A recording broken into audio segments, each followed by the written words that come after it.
In the new exciting world of Tears of the Kingdom, there's one type of weapon that outshines the rest: pristine weapons. These special weapons are incredibly useful and they can be found in the depths.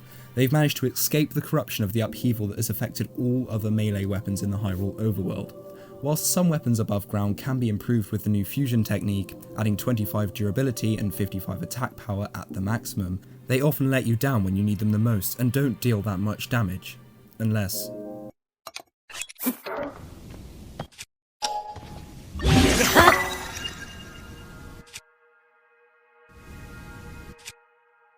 But even in this case, such a wonderful buff comes with the consequence of only adding 5 durability to its base, making it a relatively short-lasting bit of fun. In this guide, I'm going to show you how to get powerful pristine weapons, where to find them, and how they spawn in. I've done as much research as I can around this topic, and tried to stuff it all into this 10-minute guide. So, let's unravel the secrets behind these pristine weapons.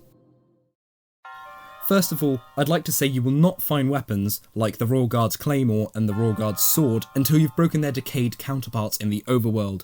Some examples of where you can find these are in this corridor next to Princess Zelda's room in Hyrule Castle, you can find a Royal Guard's Claymore.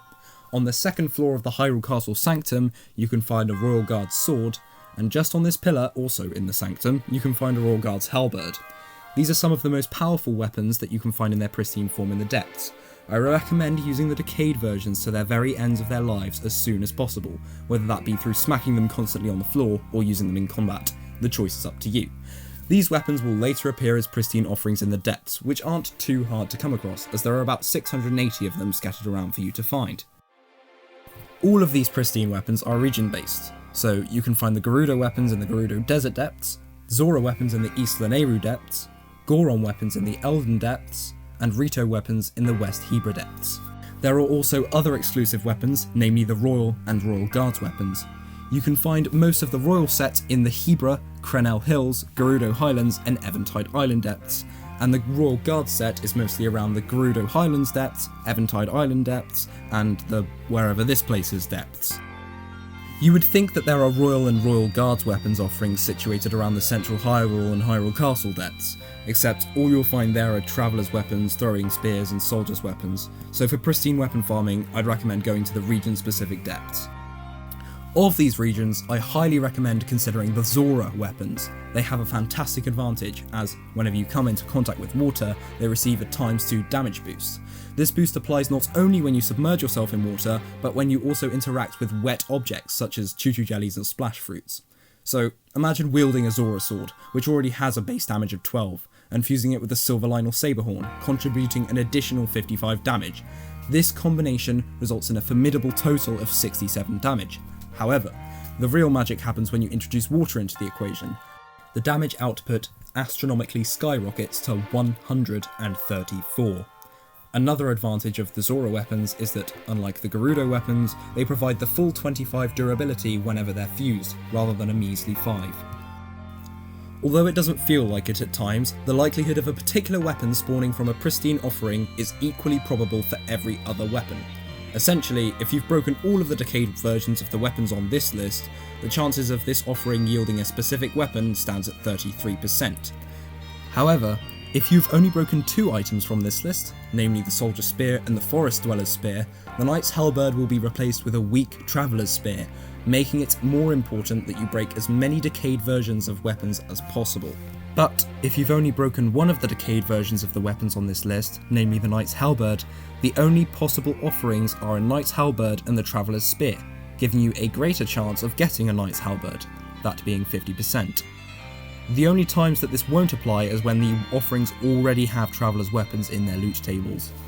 The offerings that you've taken or have yet to manifest within your spawn radius will undergo a re-roll during each Blood Moon. Hence, it is crucial, whenever you come past one, even if the weapon being offered does not interest you, to take it or throw it away.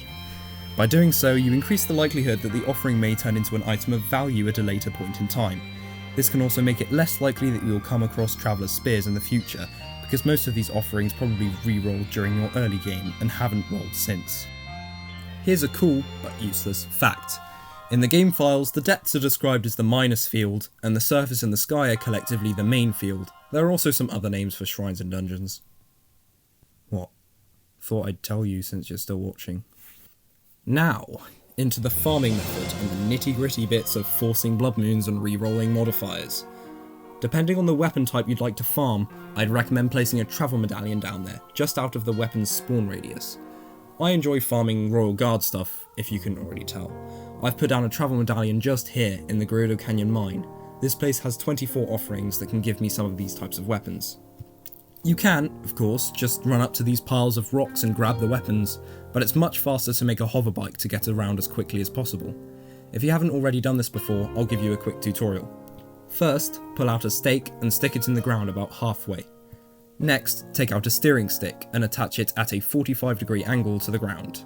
Now you can get 2 fans. Stick one of them to the front as central as you can to the steering stick and the other at the back.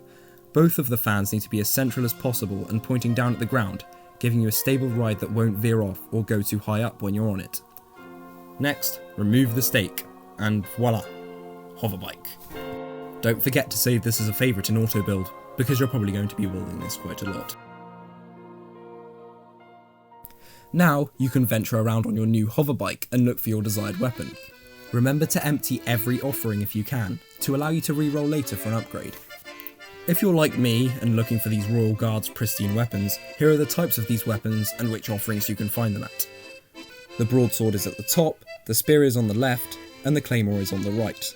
These aren't the only ones, but they're the offerings you'll probably check first. When you get to one of these offerings, you'll realise that the weapon has a buff. This is apparent for every single possible pristine weapon. The game seems to be heavily biased towards the long throw bonus, if you haven't noticed already. The chances of getting a long throw buff are somewhere within 5 and 12, but the chances of getting attack up are only 3 and 12. Durability up sits somewhere in the middle at 4 and 12. Unlike in Breath of the Wild, when the long throw bonus was made so that you could throw the weapon away as far as possible from yourself, these weapons can actually be made useful. You're able to reroll this modifier by either reloading the save that was made just before you picked up this weapon, or by feeding it to a rock Octorok. You can find a load of these guys in the northeast of the Elden region. Next to this shrine just here, the Sibajit, you know what I mean. To do this, just find a rock Octorok and save. Drop your weapon and let them suck it up. Try not to get hit by it when it's spat back out. The weapon will now have full durability and hopefully a different modifier. If you're not happy with it, then you can either reload your save or find a different one, as it only works once per Octorok. If you feel like you've collected all of the decent pristine weapons in an area, you can force a blood moon to make them all respawn. This is fairly easy to do. All that you need is a 3 or 5 shot bow, a cave with some unbroken breakable rocks, and some opals. A panic blood moon can happen in Tears of the Kingdom if there's a large frame rate drop in a cave near these rocks. Why this happens is still unexplained, as if there is a large frame rate drop anywhere else, this doesn't seem to happen. You can find a multi-shot bow without killing any Lynels just here in the Cape Kales Cliff Base Cave. I've put a link in the description for a great run-through tutorial on how to find it. I'm using the Tanagar Canyon West Cave for the breakable rocks. All you have to do is go into bullet time and shoot opals fused to arrows at these rocks. When the game starts having a midlife crisis, you've done this correctly. There should be a blood moon, and you're good to go pristine weapon farming again.